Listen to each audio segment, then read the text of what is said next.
And let's now bring onto the stage, virtually speaking, let's bring Adib Dada from wherever he is in the ether. Great. Adib, hello. Can you hear us? Hi. Hello. Yes, Good to see you, my friend. you too. Let me just offer a very brief introduction to Adib Dada, architect and architectural theorist, and also the head of the brilliantly named The Other Dada. Follow him also on Instagram under that title. One of the best names going in the design world. And very, as you'll see in a moment, very widely experienced and globally active architectural designer and planner and urbanist, including a master plan for N plus in Ningbo in China, for example. And we'll also be focusing on several projects, Adi, that you've done in the region around Lebanon. And I think the audience can probably see that you are also wearing a brace. And so, of course, everyone will be thinking, and also in the wake of Alice's talk, because she mentioned it, of the terrible explosion that happened in Beirut, and unfortunately you and your family were caught in it. So we're going to plunge right into that difficult topic, if you don't mind. And Sure. we just ask you how you're doing, and then tell us the harrowing story of what happened to you over the summer. And as Glenn was asking about my the brace that I'm wearing, so I was actually a part of the injured during the explosion that happened on August 4th in Beirut. And it was, I mean, I chose this graphic to represent it because this was done by an illustrator called Zain Al-Arabi. And kind of this being a design conference, so it illustrated the point pretty well. So this was one of the strongest explosions around the world. So it's ranked around the fourth largest explosion worldwide. And basically I was just getting out of my office with my daughter, and in the parking lot in a first basement level when we heard the first explosion. And this is when I felt something was wrong, and then my instinct was to kind of hunch over my daughter. And this is when the second explosion happened, and basically this weight fell on us. And after a bit, I kind of understood that this was the gypsum ceiling that had fallen on us, and I was pinned down to the floor with my daughter in my lap. And it took about 20 minutes to get us out. And so basically, I ended up. She's fine, physically unhurt. And I ended up with a broken back, so a collapsed vertebra. And basically this kind of adds to my dislike of using false ceilings in my project. So you can see them fail in these sorts of situations, extreme situations such as this. And throughout the city of Beirut, most of the casualties and the injuries happened from shattered glass and collapsed ceilings, basically. So this is what we were stuck under for about 20 minutes. And you can see this whole thing fell down as just one piece. And so it kind of hints also to the way it's constructed and to the way that it's not designed to fail in a more safe way, let's say. It fell down as just one piece with all its weight. So moving on from this, our work spans so many different scales, from the tiniest scale of furniture all the way to interiors, architecture, master planning, and urban design. So we start with this premise: what if our buildings were safe and regenerative? Basically providing not only for ourselves as human beings, but also to other organisms that we are sharing this earth with. And not just healthy for the occupants, but also healthy for the people who are producing these building products. So starting from the smallest scale, this is an intimate home that we had designed based on a completely open plan space that could be subdivided into different compartments depending on the usability of the space. And basically just a few things that kind of illustrate our work. So complete blending in of inside and outside. We have a garden that is planted with native species. We are looking at internal spaces that do not have access to natural light. So instead we bring in biophilic design. So the pattern of the tiles of these areas in the kitchen and dressing areas were designed based on the algorithm by which animals get their patterns on their skin. So basically giraffes and leopards and all of that. So this is what we kind of abstracted into the tiling pattern. And this has a way of tricking the brain into thinking it's looking at something natural.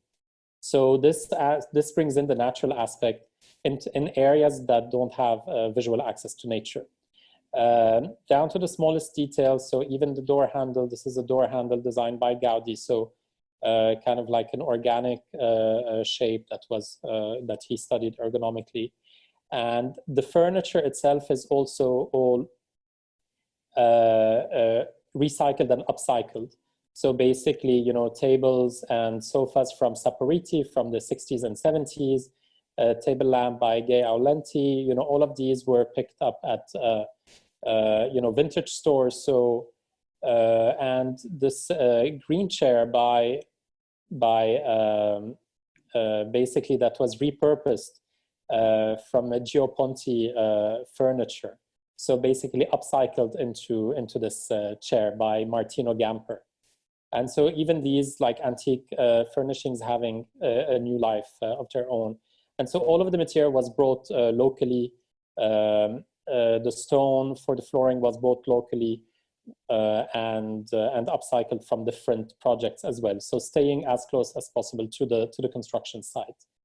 And looking at the section, we're seeing how the garden is making use of native plant species that are meant to attract the birds that used to live in the city before they lost most of their habitat. So how can we bring the birds back into the city and the native beneficial insects and the urban pollinators? And as a system, you know, so even at the interior scale where you would think it's a given that there's not much that you can do because the building is already there, there's still a lot that can be achieved. So from installing solar panels and solar water heaters on the rooftop of the building, to treating the gray water in this house and feeding it into the garden, to planting vegetables and fruits in the garden that are then used in the kitchen and that are again composted in the garden. So closing the loop somewhat as much as possible in this project. And basically the whole work is about creating these microclimates. Microclimates to have people enjoying many different places within this sort of enclosed and often times like quite small spaces, but having them enjoy different microclimates that can be used in the summer and the winter and in the different seasons. And again, going to materiality. So concrete is a material that, you know, that we love and that we've used a lot. But this comes up again in terms of when we start thinking of the safety of these materials and of actually their carbon footprint. So more and more we are moving away from our use of cement and concrete in our project to favor more natural materials, as we'll see in the upcoming project. So this is a project that was finished in about 3 years ago. And this is located in Saudi Arabia, in the city of Riyadh. And privacy is a major cultural concern. So these homes are usually flanked like all around by perimeter boundary walls that are really high and that you cannot really tell what's going on behind them. But they usually have a very simplistic way of having just, you know, a fence all around and then the house sitting in the middle with a few palm trees coming up. So we wanted to completely upend this sort of approach. And even like windows giving onto the streets are always shuttered. So we completely gave up on the windows that were looking on the street and opted to have this sort of fence that was gradually descending and that is actually blurring the line between the fence and the house itself. So you can't really tell what's the fence and what's the house. And so this is basically where the inspiration came from.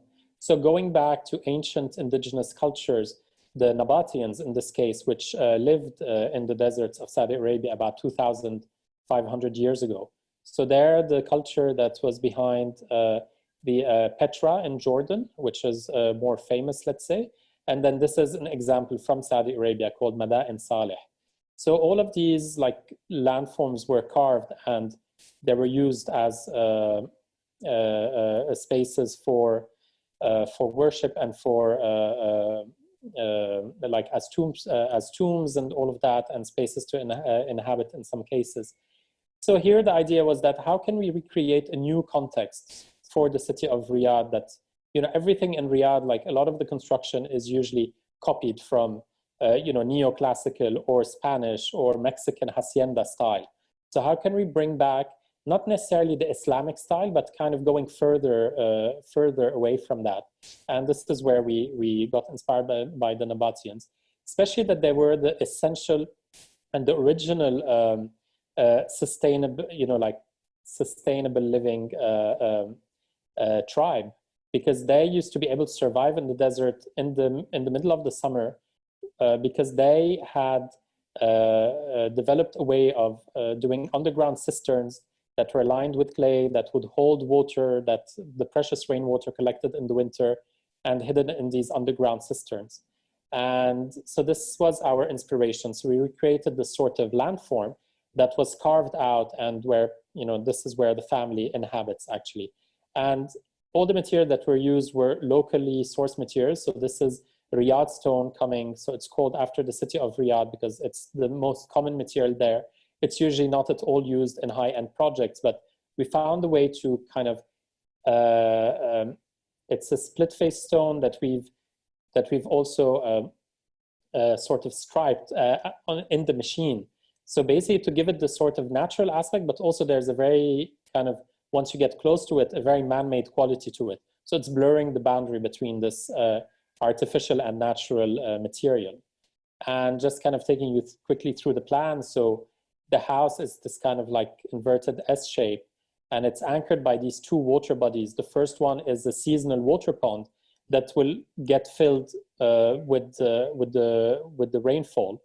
And it's the lowest point on the site. So when it's filled, it acts as an oasis, and the trees planted behind it are trees that you find in an oasis.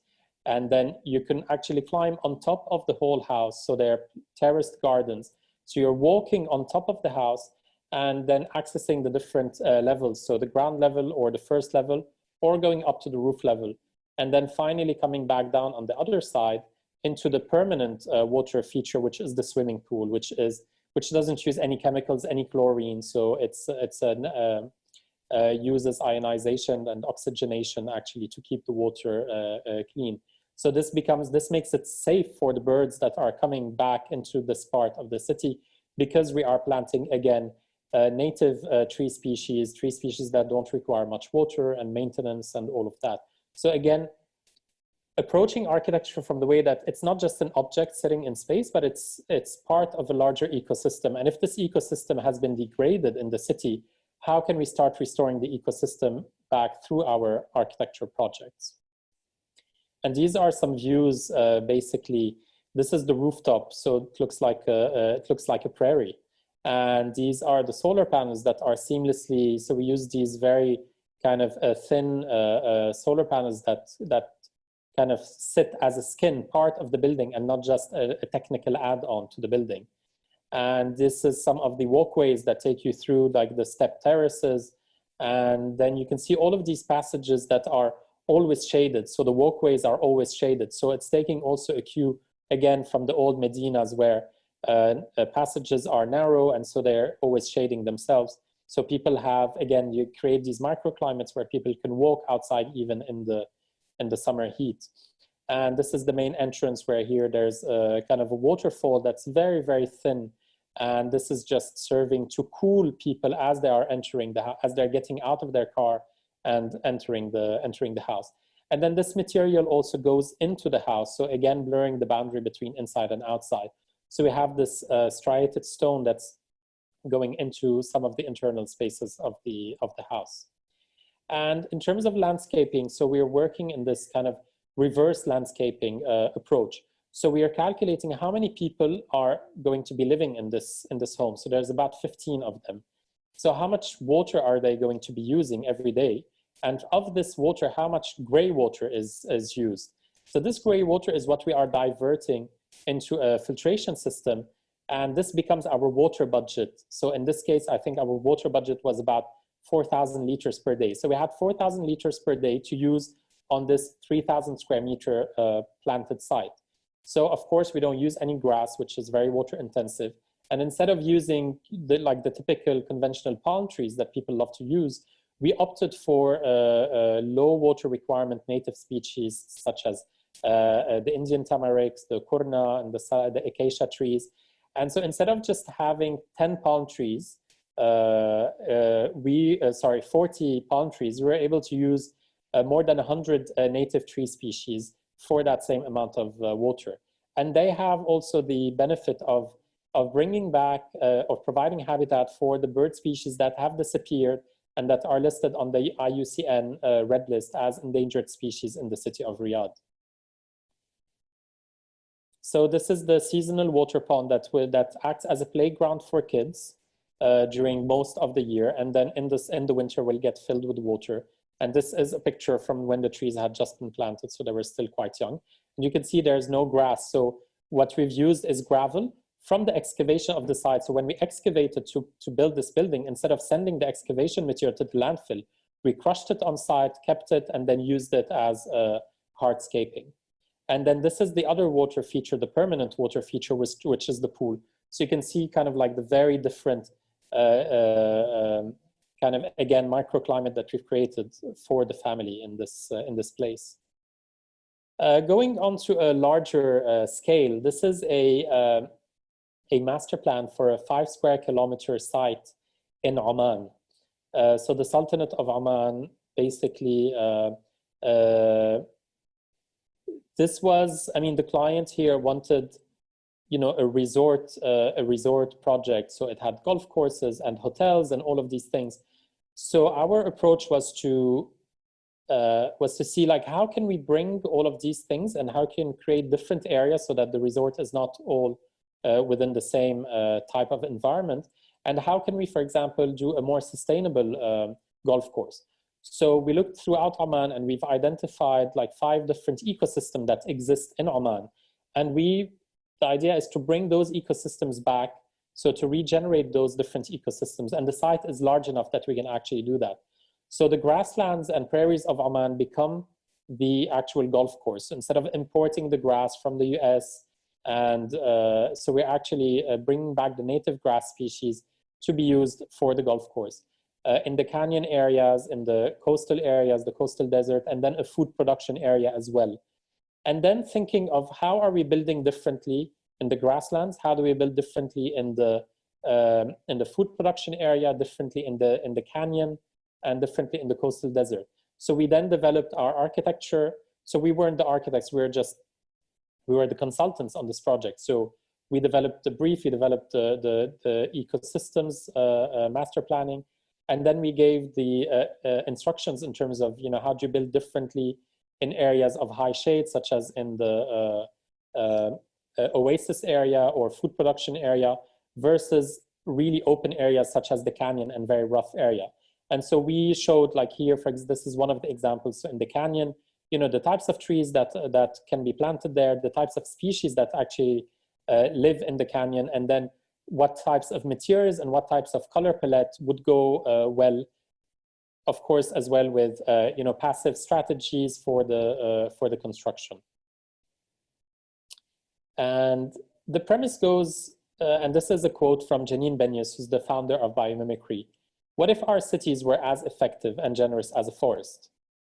So basically, instead of looking at the conventional KPIs of a city, like, oh, this, you know, like street, you know, like we have this many people and it needs to be efficient and public transportation, cities have usually come to replace existing ecosystems and most of the time forests.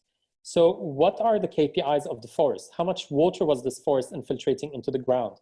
How much water was it evaporating into the air? How many species was this forest actually providing habitat for?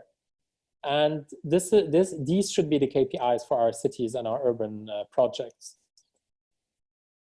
And this takes us to our kind of like work on studying the Beirut River and its, the way that it was transformed. So this is the forest ecosystem, and the ecosystem, this is the watershed of the Beirut River. And we can see, it's mostly untouched, pristine forest areas with the river running beneath, and an Ottoman bridge there, and there's other Roman bridges, because it's a valley that was culturally and historically very important. And it's also a very important bird area. So it's an important bird area of category 4. So Lebanon is the second most important bird migration corridor in the world, because this is where the birds migrating from Africa to Europe and then back are basically funneling over Lebanon because of the particular geography of Lebanon, and then opening back up into Europe, and then from Europe funneling over Lebanon and back into Africa. And unfortunately, we have one of the highest rates of illegal poaching and hunting, again, in the world. So basically, when you look at this river in its pristine natural context, and then this is what it looks like in the city. So basically, I mean, our cities are not serving us well. We have completely obliterated any sense of natural ecosystems. We know that, yes, cities can be very sustainable in a way that they are condensing people and we can have more efficiencies, but in a lot of the cases, they're not really human-centered. So Beirut used to be quite human-centered because the scale is small, because it's an ancient city that dates back to many different millennia, from even before the Phoenician time. So it's maybe around 5,000 years old. Phoenicians and Romans and all different kind of societies that settled there.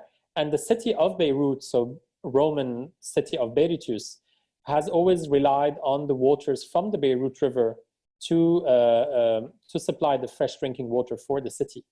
And this is, what in the 20th and 21st century, what our rivers look like. So this is industrial pollution from textile factories, and this kind of event happens every couple of years. And also, to give you a bit of context, like all of this ends up in the Mediterranean Sea. So when you think of the pristine waters of the Mediterranean in Italy and Greece and all of that, this is actually the waters, this is the sea that we are actually polluting.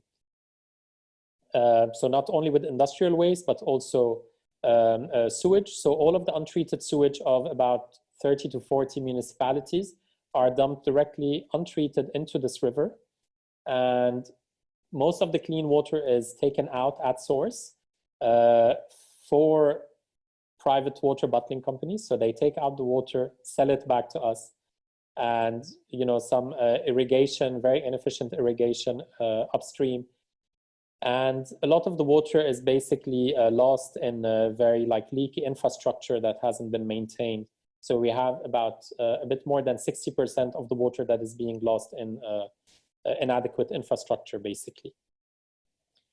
And adding to this, basically, this is from a chart from the Greenpeace report from June of this year that puts Lebanon as having the highest rate of premature death linked to air pollution, so caused by fossil fuels.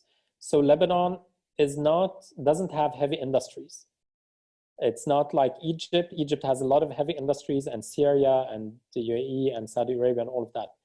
But we don't have any public transportation, so we rely on private car transport.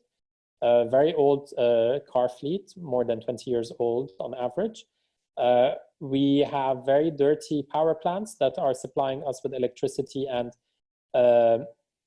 boats, so basically barges coming from Turkey and other areas that are actually generating this electricity. So they're parked in the sea and they're generating dirty electricity for us.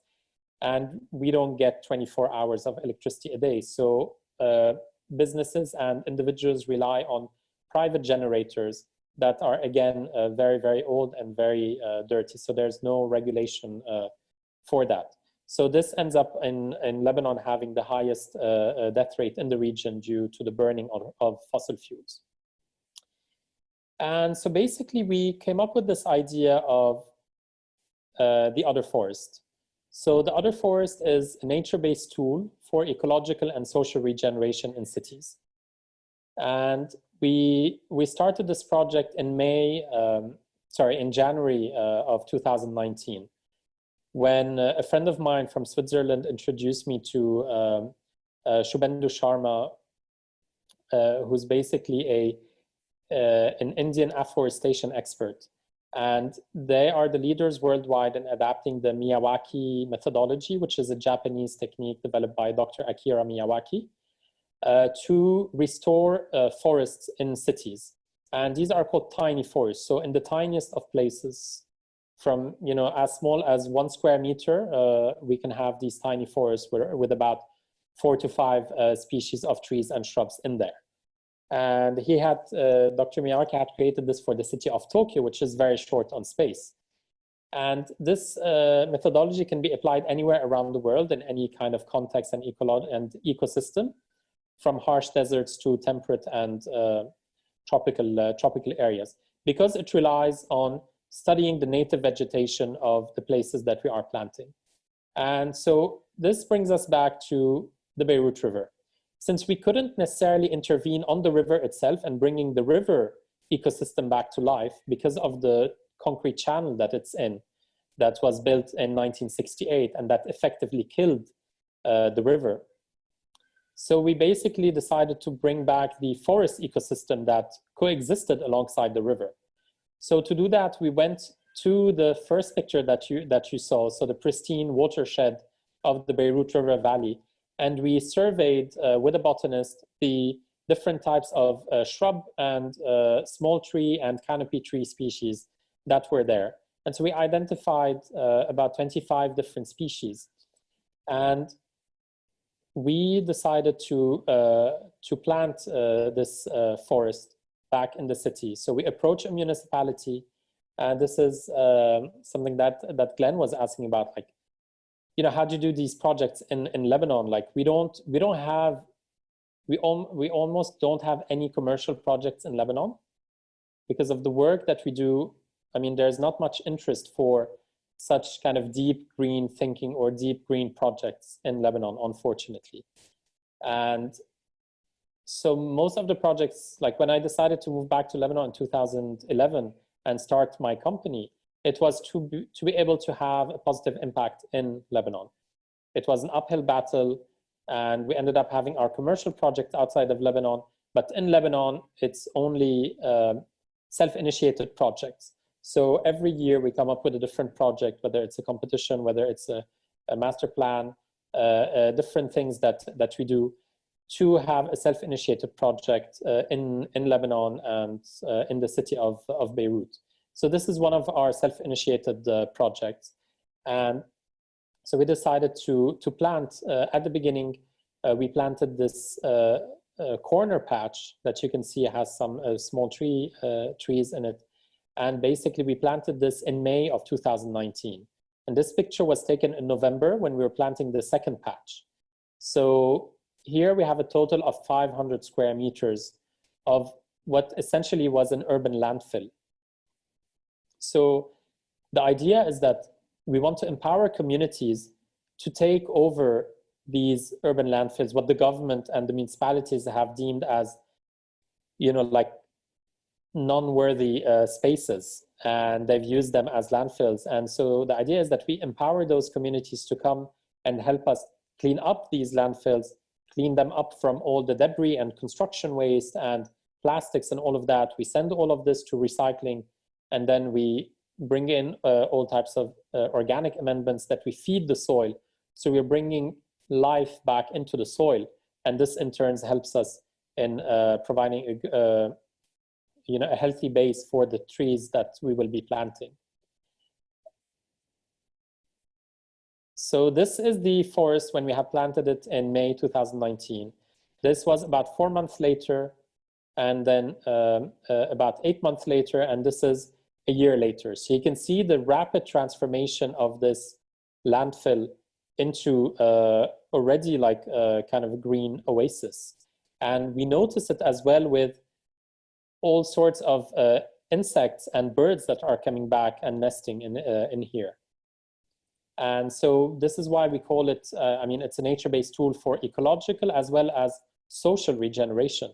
So you have all the beneficial insects, the ladybugs, the fungi, the earthworms, the snails, but also the people that are coming back to the spot of the city that was completely, like where no one actually used to come. So these forests that we plant, they need about 3 years of maintenance, after which they become completely self-sufficient. So after 3 years, they don't need any watering. They don't need any maintenance in terms of de-weeding or restaking and anything like that.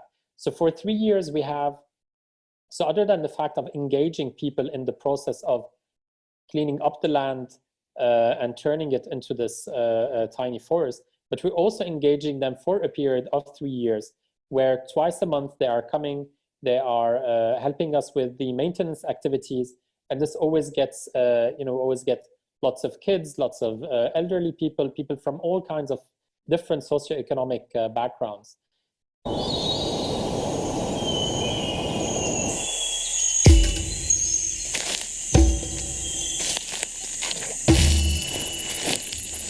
لنرجع نتصل مع الطبيعة، فينا نروح على الغابة أو فينا نجيب الغابة لعنا. باستعمال تقنية مياواكي تكبر غابات محلية وكثيفة بحيالله محل، حتى هون.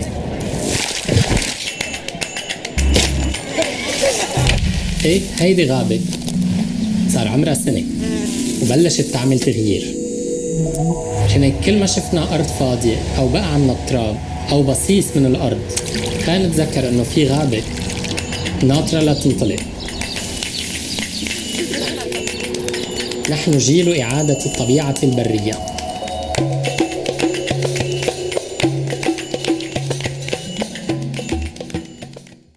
So these are the kind of spaces that we are actually reclaiming. So this is our next project on the bottom left. This is just kind of like a triangular road median in I think it's the second most polluted city in Lebanon, in Zouk Musbih. In the background, you can see the chimneys from what they call the power plant of death. So this city has, like they call it a combined, like compounded pollution rate that is, I think, the 5th highest in the world, just because of the concentration in this very particular zone because of the power plant. So this is why we wanted to plant this. We want to plant this tiny forest here. So we're at the moment raising funds to plant 180 square meters, so about 700 trees and shrubs in this triangular patch here, flanked by roads on both sides, a fly bridge with the Mediterranean Sea in the background and the two chimneys.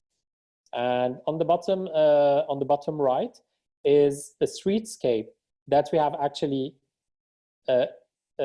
taken over without any permission. So this was part of a guerrilla afforestation project that we did during the revolution in Lebanon in November.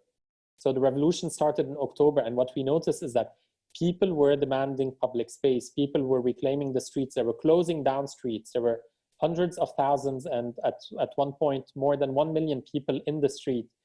So there was this kind of thirst for public space.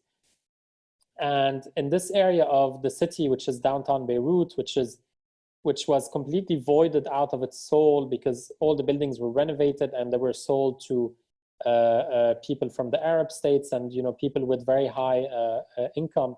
And so this once very popular area became a very lifeless area. Even the streetscapes are planted with exotic tree species.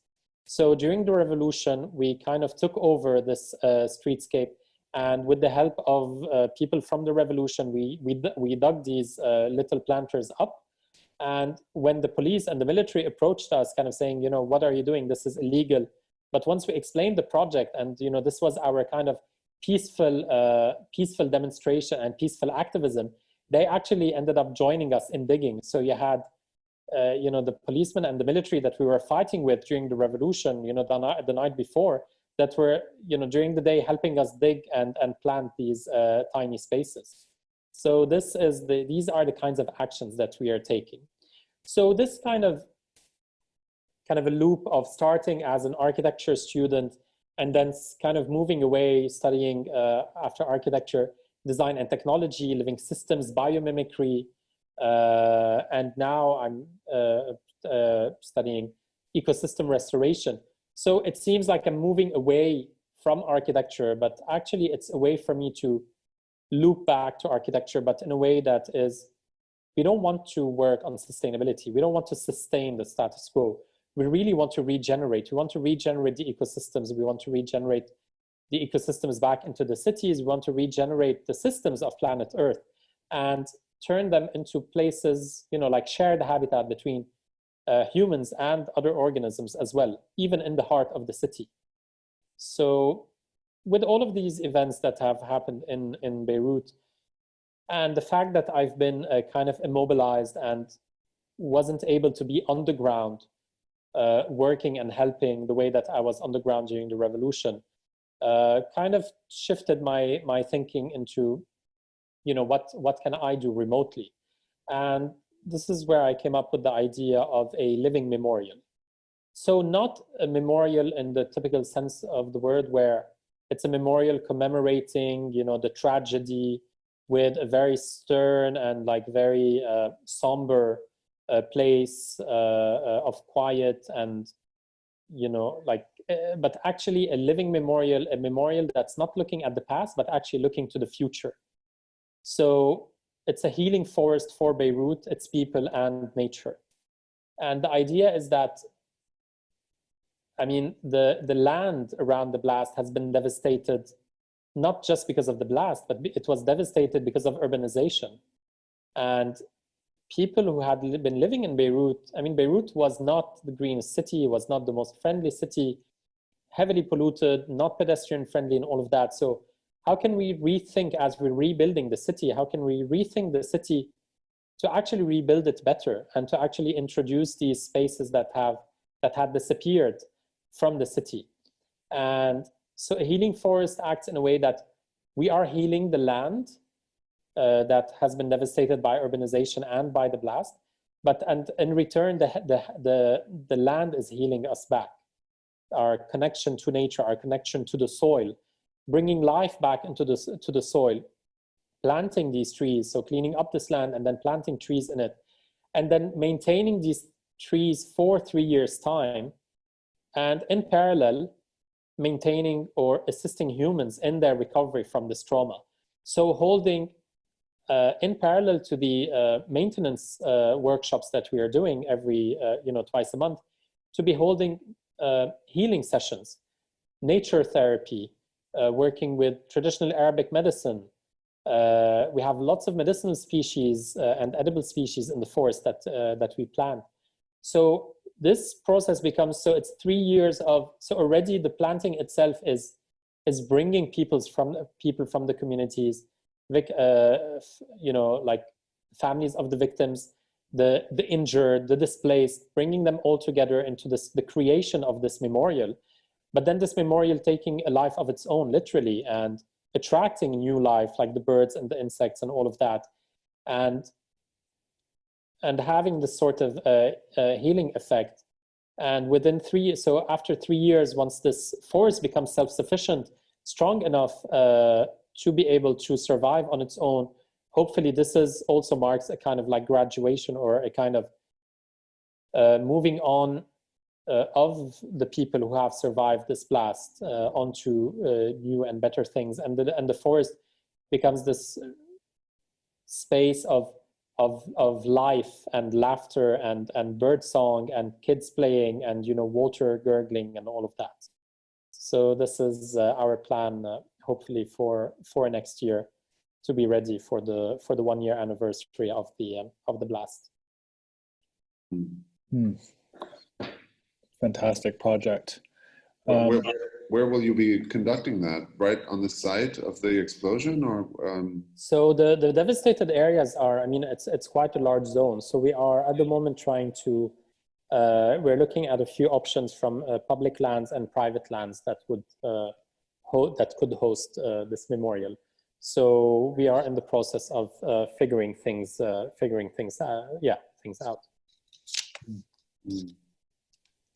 Yeah, well, I hope that that can proceed in some form or other.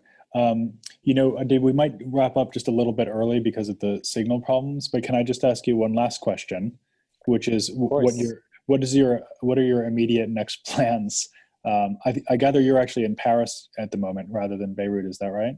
At the moment, I'm in Paris. I mean, felt just needed a bit of stepping back from the intensity of the city, especially for my daughter, who's been, you know, like even if she wasn't physically hurt, but mentally, it's been very difficult for her. So, yeah, we're taking a few weeks away from that to see family and being in a, I wouldn't say stress-free, but definitely less stressful kind of environment than Beirut at the moment. So working on, you know, on this and other initiatives remotely, which is what I've been doing since the blast. So I've been working remotely, and this is what I'm continuing. Yeah. Well, you know, it might be that as traumatic as the experience has been, it does seem like you're finding ways to respond to it within your practice as well. So it'll be fascinating to see how that unfolds over the next few years. It will definitely leave a mark on the way that we approach our work, of course. Yeah. Okay. Well, I think, Arna, please, yes. Yeah, I would like to ask a question. Oh, please, go ahead. I'm wondering, Adib, how your insightful projects and ideas, and also this vision of a living memorial, how they can come to fruition in a country that is so torn by so many factors that are affecting daily lives of people, not only the horrible explosion that you went through and that you physically, you know, were encapsulated by and injured by, but all the other political and the refugee issues that Beirut seems like a country under so much pressure from the outside, and COVID on top of everything. You know, how do you find the strength and vision to actually enact a wonderful project like this, and what do you think is the potential? I mean, this is my alternative to despair. You know, like I mean, that's the way that I learned to approach living and working in Beirut and in Lebanon. You have to create your own, I mean, at least for me, this is what works. I have to create my own projects. I have to be able to follow my passions and what I truly believe in. And if the projects won't come to us, then we create those projects. And hopefully the idea is that, you know, these projects then snowball into much larger things. So, which is a bit what happened with the Beirut River, and, you know, the different master plans we've worked on. It was started with a smaller project that we had self-initiated, that then got picked up and people got interested in, and then we got approached with a larger project. So like the project in you know, huge master plan in Oman, 5 million square meters. Like, it came from, you know, our studies from these tiny projects that we've done in Saudi Arabia, looking at the ecosystem scale, and so this was blown up onto the scale of a master plan, like 5 million square meters. So it's always the same approach, no matter the scale, no matter the, you know, the client and all of that. And I've learned that, yes, so in Beirut, you have to, for me, I have to be able to, if I'm not working on something that I feel is having impact, then, you know, I feel like a lot of my friends who don't necessarily have this opportunity, they're in a total either state of denial or a total state of shock, and they're paralyzed. So I have to keep on creating these projects to function and to keep myself going. So from the Academy here, we wish you all the best, and we hope to see you healthy and without a brace and here very soon, as soon as travel picks up. we'd love to show you our initiative and get you more involved in the Design Academy Zalek network. Thank you, Arne. Yeah. And if you, I mean, I'd be happy to share the presentation everyone was supposed to see, and you can email it to those who are interested. I'm sorry we had such a technical complication. Sorry, since I'm not home and not familiar. Yeah, I don't know what's going on with the connection. It sounds much better now, actually. But those are the challenges of the digital world. I think everyone understands. And I will say, we've been putting links to both your Instagram and to your website in the chat box, so people can go ahead and look at the images there as well. Great. Yeah. You can share the video I shared with you about the forest. That's kind of exciting as well. Yeah, great. Okay, Adib, thank you so much for joining us. It's been a real pleasure. Thank you very much. Intermittently see you and hear you. Okay, all the best. Thanks again.